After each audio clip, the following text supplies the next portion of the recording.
Alors, donc, on va venir faire notre première prise en main dans Houdini.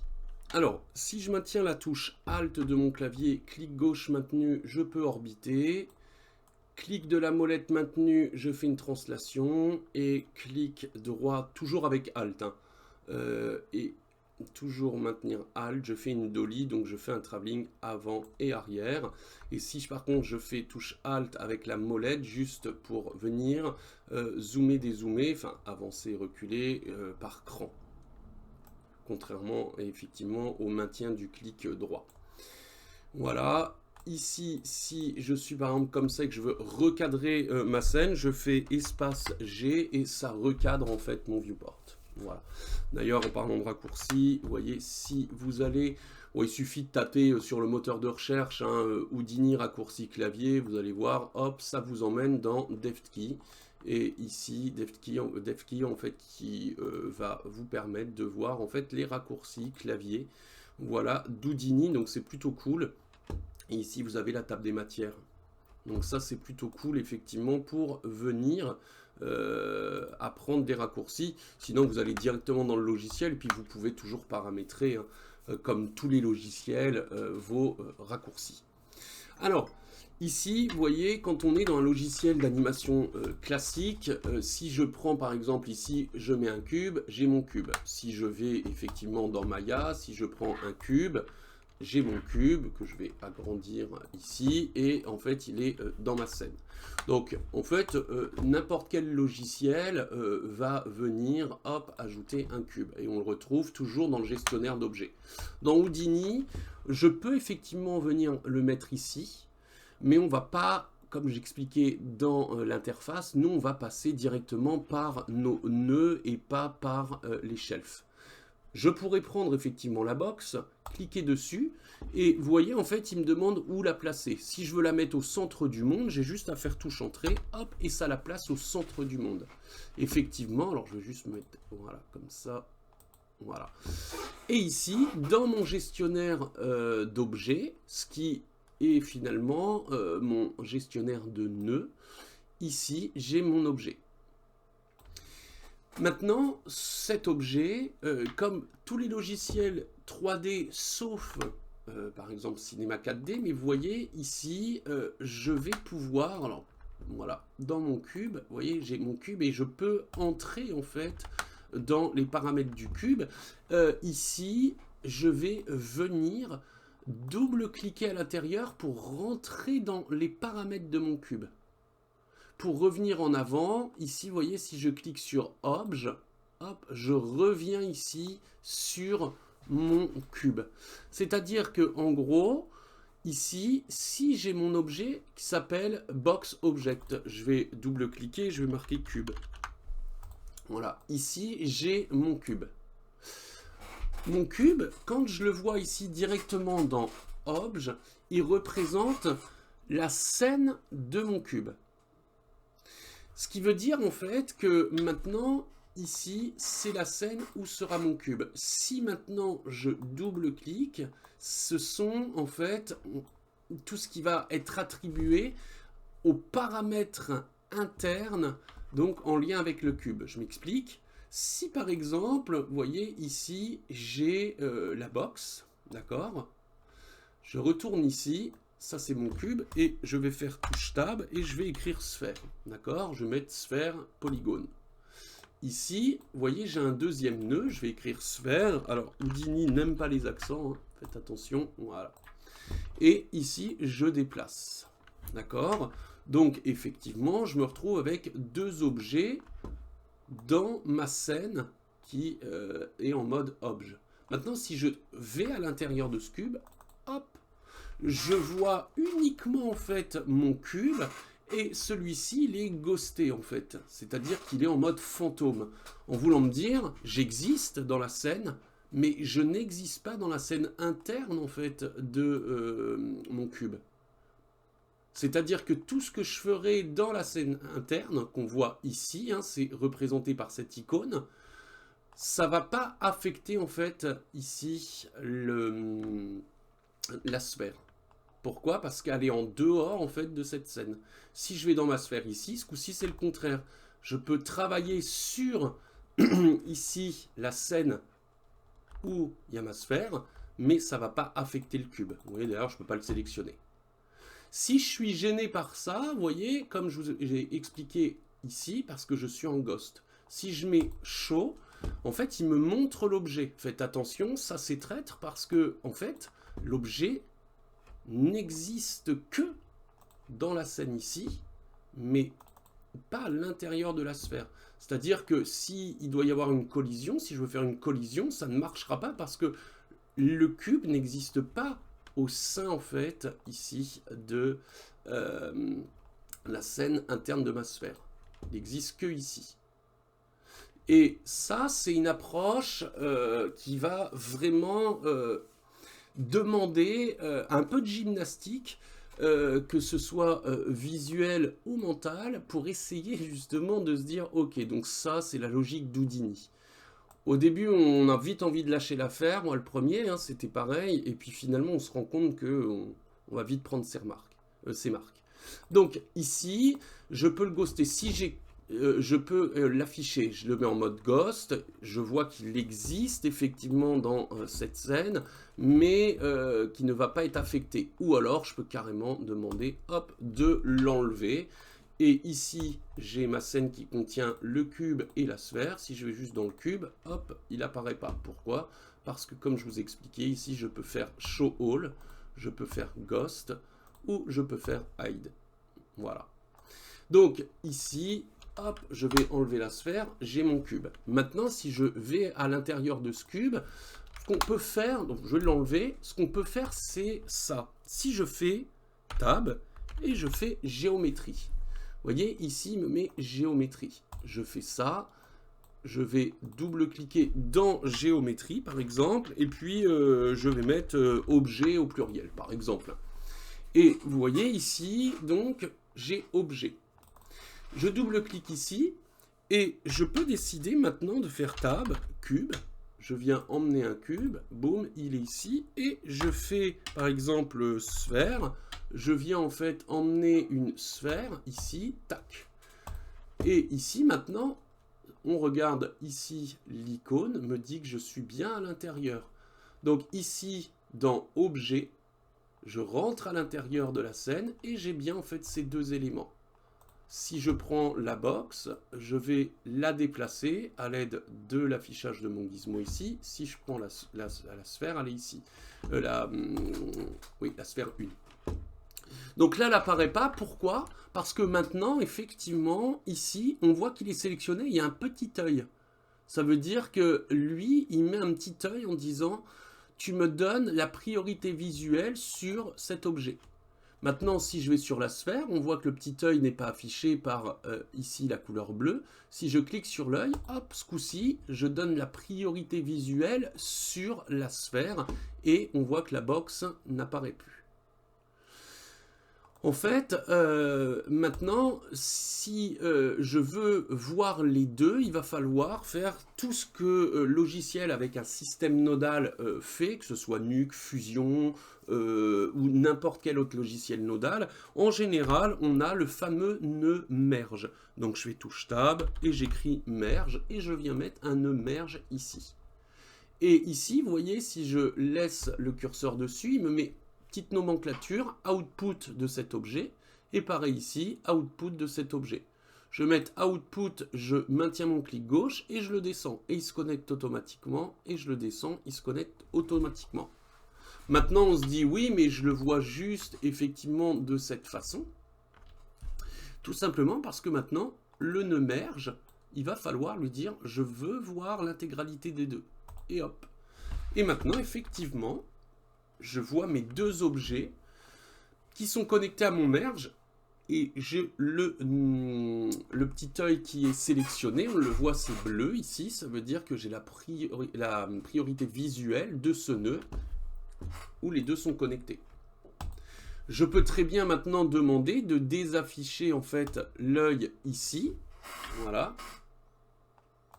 Et vous voyez, ça me remet. Si j'affiche l'œil ici, hop, je vois que la sphère. Si je remets ici, hop. Si je vais ici, mon objet, qui contient en fait ici, donc ma sphère et effectivement mon cube. Donc par exemple, je sais pas, je prends la sphère, allez, on va dire que je fais ça par exemple, hop, les deux sont ici, si je vais là, je prends cet objet, et vous voyez, si maintenant je fais ça par exemple, en fait, il agit sur la totalité des objets qu'il y aura dans ma scène. Pour revenir en arrière, donc vous voyez ici, à chaque fois, j'ai la possibilité de cliquer, que ce soit ici, que ce soit par exemple ici, n'importe où. Donc, par exemple, si je veux effectivement revenir à 0, je vais faire touche contrôle maintenu et je clique. Non, autant pour moi, c'est clic du milieu. Chaque fois, je me trompe. Donc, c'est touche contrôle maintenu et je fais un clic du milieu de ma souris pour pouvoir remettre les valeurs à 0. Vous voyez, hop. Donc, si je prends ça, je fais ça, hop, je fais ça, hop. Et si je veux remettre les valeurs à 0, hop, contrôle, clic du milieu. Donc, clic du milieu de ma souris. Désolé, j'ai le téléphone qui sonne. Alors, petite coupure avec le téléphone. Voilà un petit peu comment ça fonctionne, comment on remet à 0. Donc, ce qui veut dire que maintenant, regardez, si effectivement je fais une rotation, par exemple, comme ça, et que je retourne dans mes objets, hop, du coup, on se dit, ah, bah, c'est pris en compte. Vous voyez ? Donc, ici, c'est pris en compte. Si je fais contrôle, clic de ma souris au milieu pour remettre, hop, c'est pris en compte ici. Ça remet en fait ma scène. Donc, il va falloir faire attention à tout ça. C'est une façon de travailler qui est au début pas du tout intuitive parce que effectivement, on se dit waouh, non mais en fait ils se sont compliqués, mais en fait on comprendra pourquoi ils ont fait ça. Ils l'ont pas fait parce qu'ils se sont dit tiens, on va essayer de faire chier les apprenants à faire un truc tordu. En fait, il y a une logique à tout ça. Et je pense que le plus compliqué quand on démarre sur Houdini, c'est effectivement de comprendre le fonctionnement du logiciel. Une fois qu'on le comprend, voilà. Donc le problème de regarder des tutos en se disant je veux tout de suite faire de la pratique, sans avoir compris forcément la logique et le fonctionnement du logiciel, bah en fait on va se dire ah bah c'est cool, j'ai vu un tuto pour faire une flamme, je veux le refaire, mais en fait on fait juste que regarder et on reproduit. Sauf que la moindre problématique, comme on n'a pas la notion propre du logiciel, son fonctionnement, bah, du coup on est vite perdu dès qu'on veut faire des choses. C'est pour ça qu'il faut vraiment commencer, comme tous les logiciels d'ailleurs, mais Houdini il a quand même cette particularité d'être assez particulier quand même au niveau de son approche. Alors, donc je vais prendre mes nœuds, je vais les effacer. Donc je vais faire espace G pour venir recadrer au centre. Et puis je vais venir ici, donc voilà, hop, je retourne dans Obj et j'ai toujours une trace en fait de mon objet ici. Donc ici je vais l'effacer et puis je vais recommencer. Donc je vais faire touche Tab, je vais faire par exemple géométrie. Bon, moi ça c'est ce que j'aime bien faire, hein. Géométrie, mettre un nœud. Et ici par exemple je vais marquer objet, je pourrais le rechanger hein, par la suite. Je vais mettre objet par exemple, je vais retourner ici, et puis à l'intérieur, je vais faire touche tab, je vais faire par exemple un cube. Alors, en sachant que si je fais clic droit, ils apparaissent, si je fais touche tab, ils apparaissent. Vous voyez, si je vais par exemple dans géométrie, donc on est d'accord que je rentre au cœur en fait de ce nœud. Et ici, en fait, si je fais par exemple clic droit, je vais faire les géométries, on voit que j'ai plusieurs familles ici. Et si je vais par exemple, je sais pas, dans polygone ou primitive, vous voyez, ici j'ai ma box, un cube, une sphère, un tore, un tube. Ce sont des choses que je ne retrouve pas forcément hein, ici. C'est pour ça que je préfère passer directement par, effectivement, ici mes nœuds. Ou, comme je disais tout à l'heure dans l'interface, d'éditer les shelves si on a envie de passer ici. Alors, ici, par exemple, je vais venir... Alors là, je ne sais pas ce que j'ai fait. Voilà. Hop. Et j'ai dû appuyer sur quelque chose qu'il ne fallait pas. Alors, du coup, c'est normal. En fait, c'est que j'appuie ici, j'avais pas fait attention. En fait, touche Tab ici. Je vais dans Géométrie.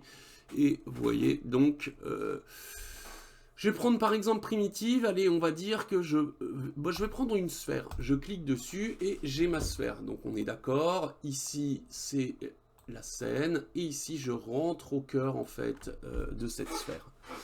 Ici, si je regarde en dessous, j'ai primitive type. Je peux venir sélectionner en fait plusieurs types de ce qu'on appelle primitive. Je vais me mettre ici en polygone. Vous voyez, il y a toujours marqué primitive type et je mets en polygone. Et ça m'affiche en fait des polygones. Donc on va regarder effectivement. Si par exemple je prends une sphère dite primitive, donc là on est vraiment sur une sphère qu'on appellerait primitive. Souvenez-vous, ce que je vous expliquais quand je vous ai parlé de l'interface de Houdini, c'est que, en fait, ils appellent primitives les faces. Et ça perd un peu. Mais aussi, on a les formes primitives. Donc là, on est sur une forme primitive. Donc faites attention, primitive, ça c'est la forme. Mais on peut aussi, quand on est en polygone, venir sélectionner ici ce qu'on appelle une face qui eux appellent primitive. Ils appellent pas ça, vous vous souvenez, hein, si on regarde ici, ils appellent pas ça une face, ils appellent une primitive. Si je prends par exemple effectivement, allez, on va aller, ce sera plus simple. Vous voyez, ici je suis sur un objet dit primitif, paramétrique, et si maintenant je veux sélectionner une face, je peux pas. J'ai beau essayer en fait de passer en essayant de sélectionner une face, je peux pas. Si je vais dans Maya par exemple, ici je vais enlever par exemple ce cube et je vais prendre un cube ici. Donc ce cube je vais le grandir et ici c'est un cube dit primitif. Alors on peut choisir les faces un peu plus différents. Mais on ne sera pas effectivement comme si j'avais un cube polygonal. Et ça, c'est ce qui se passe effectivement dans les logiciels. Pareil, on peut effectivement voir que dans les autres logiciels, on ne pourra pas sélectionner de face si on est sur un objet dit primitif. Ici, je peux choisir, comme je pourrais choisir par exemple ici, hop, donc je suis en paramétrique.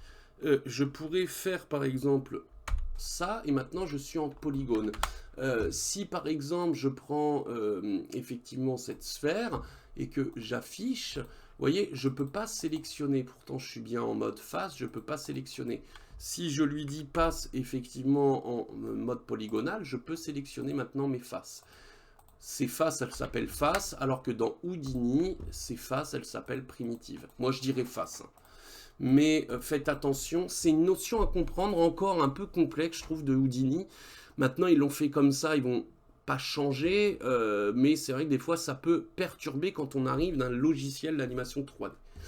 Donc ici, on a plusieurs types. Pour le moment, on ne va pas voir tous les types, mais voilà, primitive, comme son nom l'indique, je ne pourrais pas choisir de face. Polygone, donc je peux choisir les faces. Là, je suis par défaut en mode, effectivement, tri. Donc tri-polygone, constitué de 3 sommets, 3 arêtes et une face. Ici, je suis en polygone mesh, donc constitué de quad. Donc 4 arêtes, 4 points, une face, sauf sur les extrémités où effectivement je suis en tripolygone. Voilà. Donc après on a le type de connectivité. Je peux choisir par exemple triangle et là je suis en triangle. Je peux choisir quad, je suis en quad. Je peux faire alternative triangle. Donc vous voyez en fait j'ai tout un tas de propositions. J'ai même un row. Vous voyez, hop, ici comme ça, et colonne. Ici, je peux mettre row et colonne. Je me retrouve avec un truc comme ça. Donc moi, ce que je vais faire, c'est que je vais mettre en quad, polygone, mesh, pour rester très standard. D'accord? Donc ici, je suis bien à l'intérieur. Donc on peut le remarquer ici. Je suis à l'intérieur.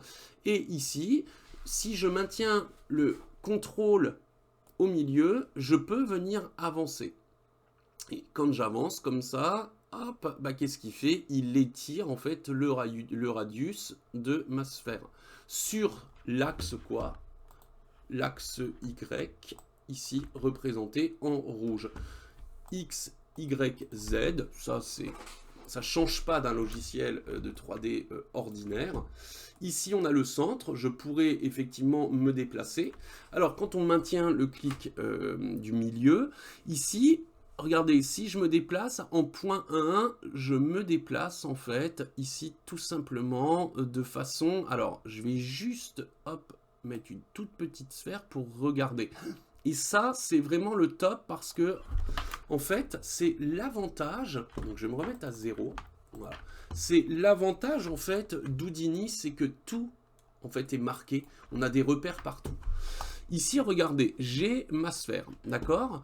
Ici, ma sphère, elle est sur le point 0, donc au centre du monde. Maintenant, ici, si je maintiens mon clic, j'ai point 1, 1, 10, 100.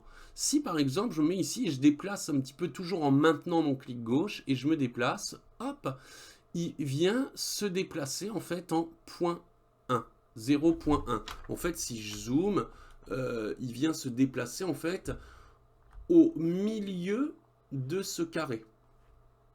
Si je me remets à 0 ici et que ce coup-ci je monte et je fais, hop, je me déplace, hop, je regarde où est-ce qu'il est maintenant. Hop, et si je dézoome, vous voyez, il est sur le 1, ici. Si je reviens, hop, en arrière, je maintiens ici, et 10, je me décale, hop, une fois, donc il est à 10, et maintenant il va être à 10, ici. Et voilà. Donc voilà un petit peu comment ça fonctionne. Faites attention, c'est super sensible. Si maintenant je le mets à 100, hop, il se déplace de 100 unités. Alors là, j'étais dans le radius, ça ne va pas aller. Si je me mets ici à 100, hop, il se déplace de 100 unités. Donc là, il est loin. Et vous voyez, là, il est à 400, 600. Donc faites attention à ça. Alors, je vais juste remonter la sphère. Donc on peut effectivement se déplacer comme ça, directement avec le clic ici de ma souris. Donc le clic du milieu, où effectivement on peut tout simplement voilà, venir de façon très traditionnelle, voilà, en saisissant directement le gizmo via son action ici. Ici maintenant je peux créer une rotation, voilà, et ici en fait je peux jouer avec ici l'échelle. Je reviens en arrière, je fais ça, contrôle, clic du milieu, et voilà, je reviens à 0. Voilà un petit peu. Ici, je viens jouer en fait avec les segments, je vais ajouter des polygones, et voilà. Ici, l'orientation, je peux choisir mon orientation. Là, en fait, c'est exactement comme un autre logiciel. Si je prends effectivement une sphère, boum, je suis comme ça. Alors, on va plus le faire avec un objet type... allez, je vais faire le cylindre. Vous voyez ici, j'ai les orientations et je pourrais choisir en fait mes orientations. Donc ça, on peut le faire dans n'importe quel logiciel 3D. Donc voilà un petit peu comment ça fonctionne. Et puis, l'idée, effectivement, c'est après, par la suite, de venir connecter des choses. C'est-à-dire que si je veux maintenant extruder une face, donc je vais faire par exemple ça, et puis je vais faire ça. Si je veux extruder une face, par exemple, si je fais touche tab et je fais poly extrude, donc je vais juste écrire poly, et puis vous voyez j'ai poly extrude ici. Je mets mon nœud et vous voyez en fait il me dit petit triangle. Donc si je regarde ici le petit triangle, ça m'affiche en fait donc des informations sur effectivement ce nœud triangle. Pourquoi? Parce qu'il faut qu'il soit connecté. J'ai output ici et ici j'ai input. Donc maintenant j'ai juste à venir vers ça, hop, et maintenant effectivement donc je peux extruder. Mais faites attention, comme je disais tout à l'heure, il faut activer la visibilité de l'œil, hop, ici. Parce que si j'active la visibilité de l'œil ici et que je saisis l'extrusion ici, regardez, si je fais une extrusion, qu'est-ce qui se passe? On voit bien qu'il y a une extrusion, mais on voit juste un maillage. Alors que maintenant, si j'affiche l'œil, on voit bien en fait que c'est pris en compte. Alors faites attention parce que ici, c'est une extrusion sur toutes mes faces. Extrusion sur toutes mes faces, on a l'impression de jouer avec la taille alors que c'est juste l'extrusion. Donc maintenant, ici, on peut choisir des points. Donc par exemple, pour le moment, je vais faire divide into.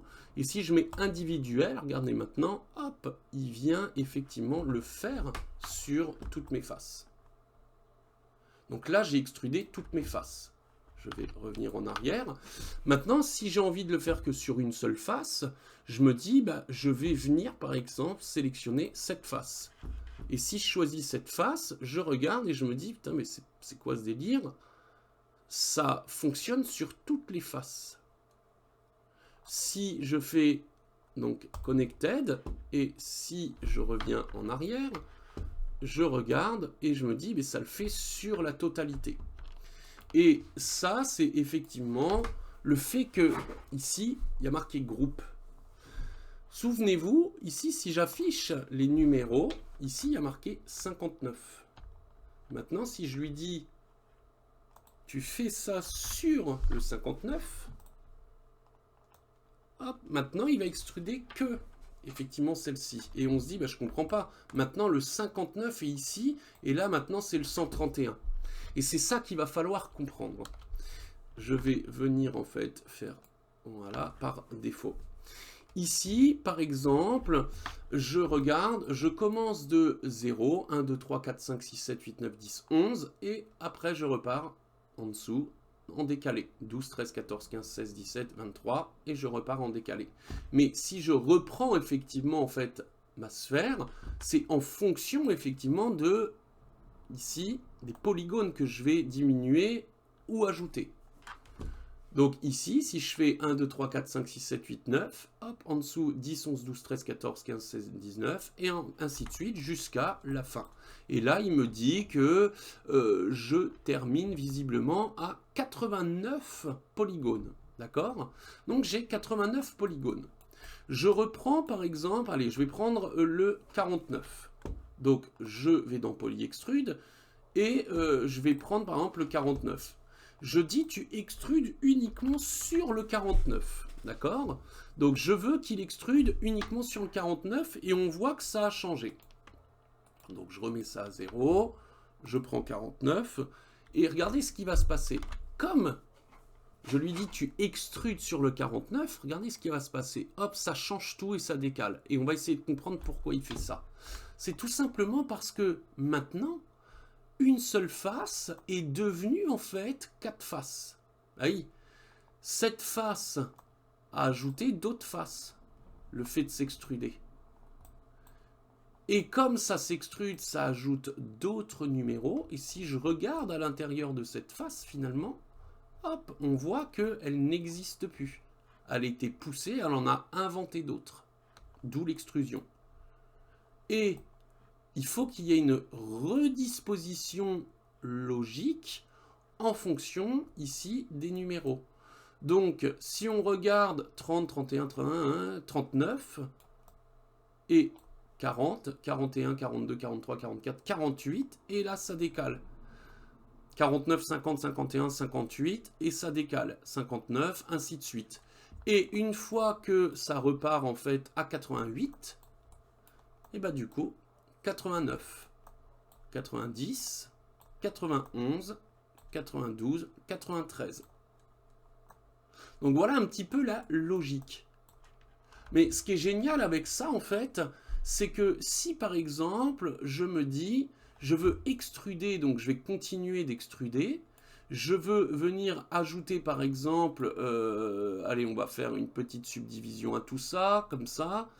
Et je me dis, bah maintenant, je veux aussi me dire, bah, allez, je vais faire un inset. Hop, je fais ça, et puis je fais ça. Ce qui est génial maintenant, c'est que c'est là que c'est plus destructif, comparé effectivement à un logiciel, par exemple, où si je fais ça sur effectivement C4D, je viendrai le faire manuellement. Si je prends effectivement une extrusion, on voit effectivement que je viens créer une extrusion. d'accord? Je viens créer mon extrusion, je viens, par exemple, aller faire un petit biseau comme ça. Et là, je me dis, ok, c'est cool, mais finalement, si je veux répéter tout ça, un polygone sur deux, ça va être un petit peu galère.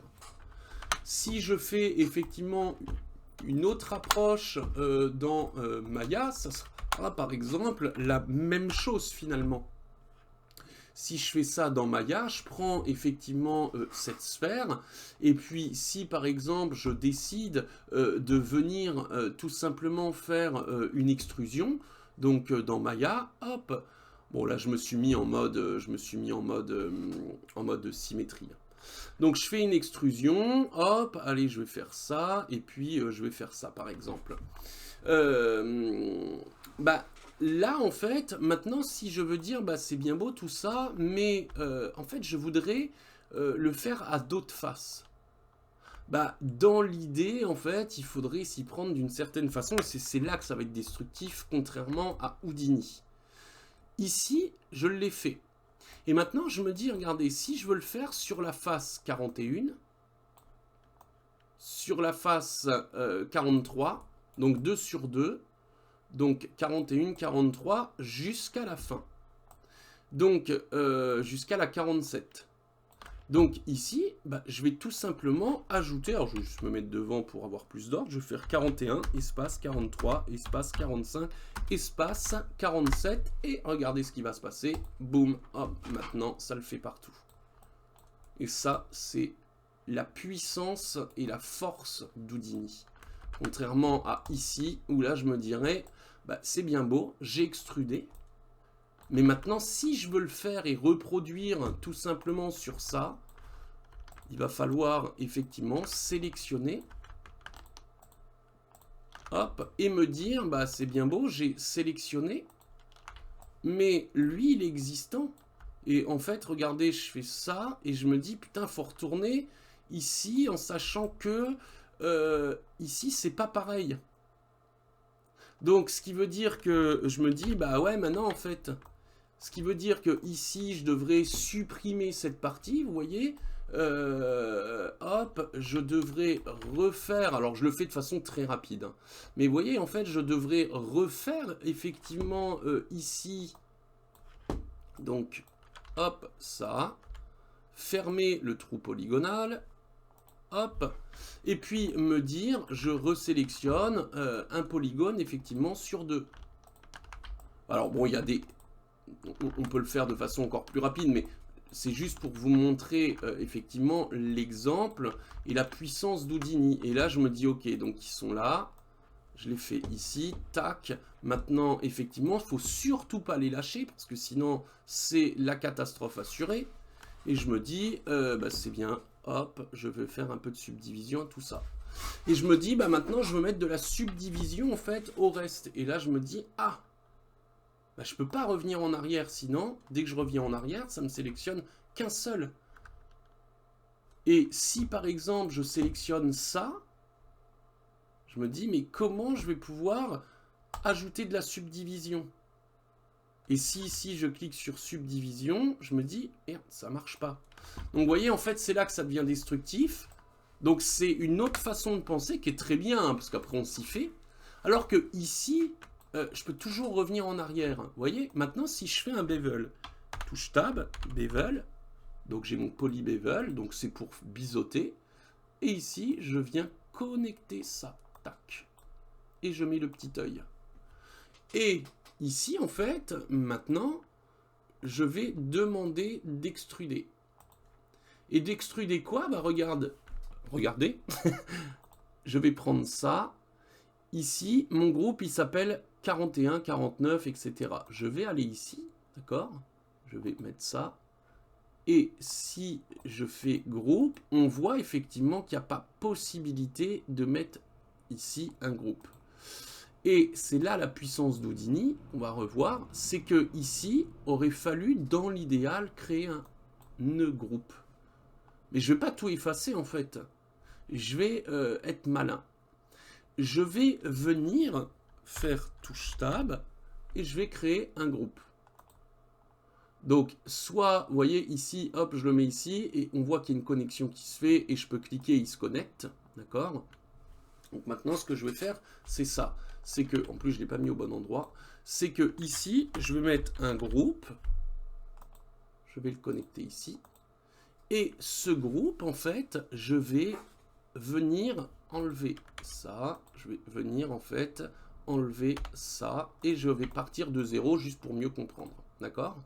Donc ce groupe, par exemple, je vais appeler ça tentacule, d'accord? J'appelle ça tentacule, et je vais rechoisir ce que je veux. Donc je vais partir, effectivement, je vais faire, allez, on va dire, je vais regarder, allez, je vais partir du 30, et je vais faire 30, 32, 34, 36, 38 et 40. Voilà. Donc je vais partir, alors je ne vais pas faire 40, je vais juste faire 38, voilà. Parce qu'après, sinon, ça part en dessous.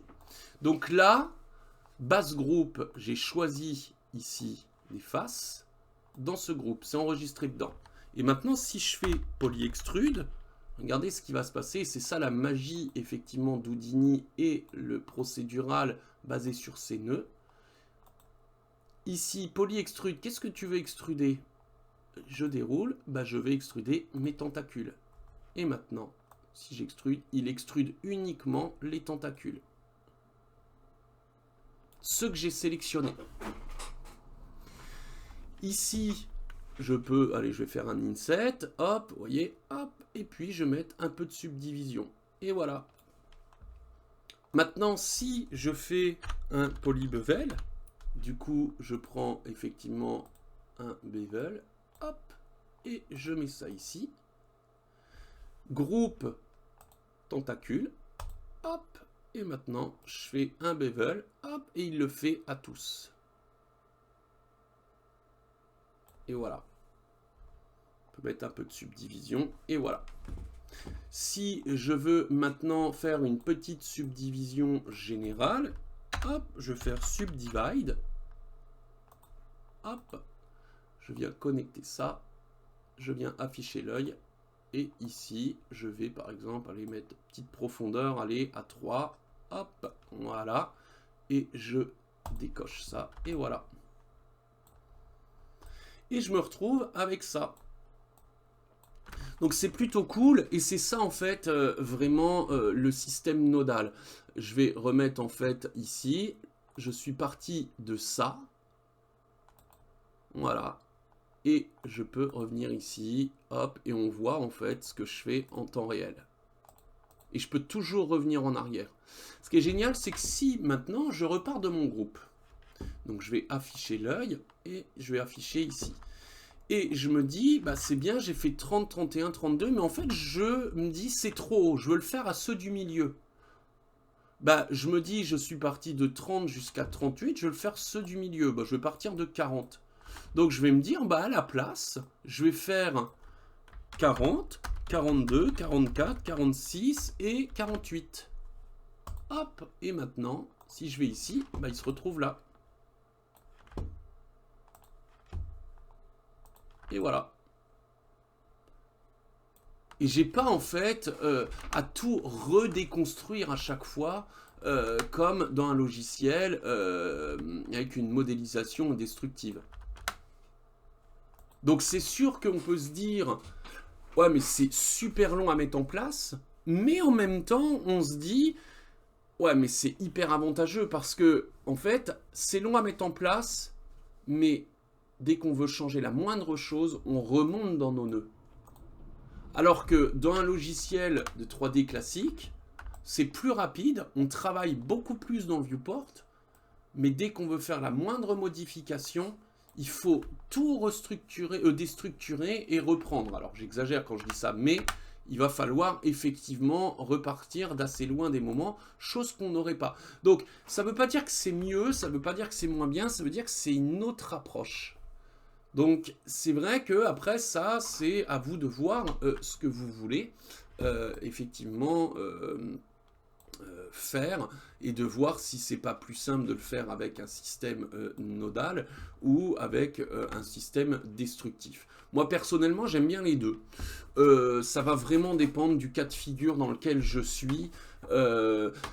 Faire un personnage en système voilà, paramétrique nodal, je trouve ça un petit peu chiant, sauf certaines zones, mais par exemple faire des choses un peu organiques, des pieuvres, des choses comme ça, je trouve que finalement, alors c'est mieux pour le système paramétrique d'Houdini, parce que en fait, vous voyez, je peux revenir à chaque fois, je trouve que c'est mieux, mais après là c'est vraiment une question de goût, parce que dès que je le fais sur un logiciel plus classique, je vais être très rapide, mais dès qu'il y a la moindre problématique pour revenir en arrière, c'est tout de suite le bordel. Dans Maya, c'est un peu moins le bordel, parce qu'effectivement, on a un système qui nous permet en fait de retrouver, via un historique, tout ce qu'on a fait. Donc si je retourne ici dans l'extrusion, je peux toujours effectivement revenir travailler en fait ma zone d'extrusion ici, et puis reprendre en fait un historique d'extrusion et retravailler en fait dessus. Donc ça c'est plutôt cool. Mais par contre, j'ai pas autant on va dire de souplesse pour pouvoir remettre dans tous les sens des tentacules comme je pourrais le faire de façon tout aussi rapide et efficace que Houdini. Donc c'est une autre approche. Moi c'est une approche que j'aime beaucoup pour faire de l'organique, sauf cas très particulier. Je trouve que faire un humain, c'est toujours un petit peu complexe, moi je trouve, à faire un bipède dans Houdini plutôt qu'un autre logiciel, mais ça se fait.